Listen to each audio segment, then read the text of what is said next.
और ब्रेक के बाद एक बार फिर आपका स्वागत है और अब बात करेंगे पॉपुलर फ्रंट ऑफ इंडिया यानी कि पीएफआई की, जिसके खिलाफ एनआईए और ईडी ने सबसे बड़ा एक्शन या यूं कहें कि ऑपरेशन शुरू किया है। आज एनआईए और ईडी की टीमों ने देश के 10 राज्यों में पीएफआई के ऑफिसेज और ऑफिसेज बेयरर्स के घर पर एक के बाद एक छापेमारी की। इस छापेमारी के दौरान पीएफआई से जुड़े 100 से ज्यादा लोगों को हिरासत में भी लिया गया।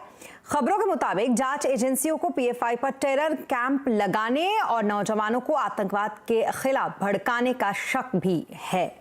इस खबर पर ज्यादा अपडेट के लिए चलते हैं विवेक गुप्ता के पास। विवेक, बताइए पीएफआई पर यह बड़ा एक्शन, क्या कुछ अपडेट और जानकारी इस वक्त है आपके पास?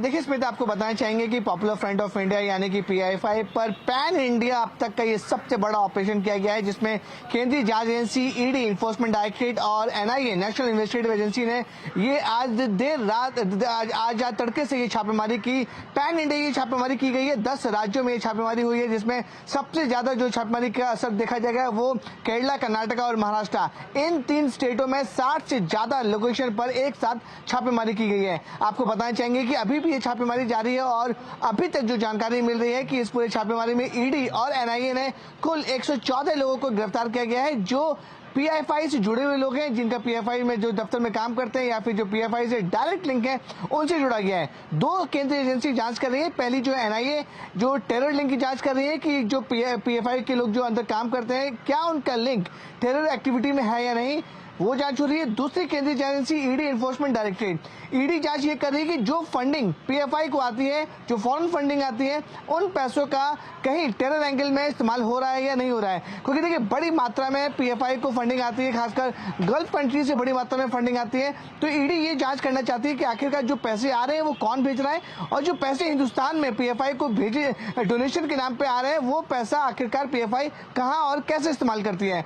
इसको लेकर ईडी पूरी तरह से इन्वॉल्व है। और साथ ही साथ आपको बताएंगे जहां जहां ये 10 राज्यों में ईडी और एनआईए की रेड हो रही है, वहां पर लोकल पुलिस ने भी वहां पर छापेमारी शुरू कर दी है। अगर हम महाराष्ट्र की बात करें सिर्फ, तो महाराष्ट्र में 20 जगह पर ये लोकेशन पे छापेमारी चल रही है।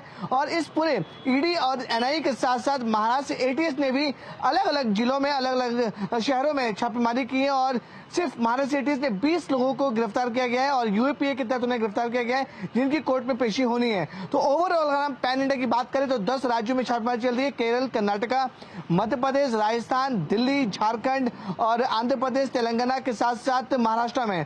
तो इन 10 जगह पर ये पूरा ऑपरेशन चल रहा है। आपको पता चलेंगे पिछले 3 महीने से एनआईए और ईडी पूरा होमवर्क कर रही थी, क्योंकि उनके पास पुख्ता सबूत मिलने की वो वेट कर रहे थे, क्योंकि बड़ा पैन इंडिया ऑपरेशन था। जब ईडी और एनआईए को पुख्ता सबूत मिल गए, तब उन्होंने एक साथ एक ही समय पर 10 राज्यों में छापेमारी की है और अब तक कुल 114 लोगों को इस पूरे मामले में गिरफ्तार किया जा चुका है। बहुत शुक्रिया तमाम अपडेट और डिटेल्स के लिए विवेक आपका। तो कुल मिलाकर ये रहा अभी फिलहाल जो एक्शन पीएफआई पर चल रहा है वो। और अब बात आरएसएस प्रमुख मोहन भागवत की, जिन्होंने आज ऑल इंडिया इमाम ऑर्गेनाइजेशन के प्रमुख डॉक्टर उमर अहमद इलियासी से मुलाकात की। ये मुलाकात दिल्ली में मस्जिद में 1 घंटे तक चली। इस मुलाकात के बाद इमाम ने चौंका देने वाला बयान दिया है। इलियासी से एक टीवी पत्रकार ने सवाल पूछा कि मोहन भागवत ने कहा था कि हिंदू मुस्लिम का डीएनए एक ही है, क्या आप भी इसको मानते हैं? इस पर इलियासी बोले कि मोहन भागवत राष्ट्रपिता हैं, उन्होंने जो कहा है वो ठीक ही होगा।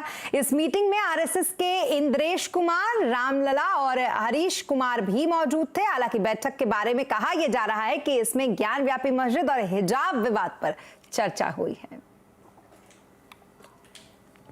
और कौन होगा कांग्रेस का बॉस, आज आवाज अड्डा में इसी पर करेंगे बड़ी चर्चा शाम 7:57 पर।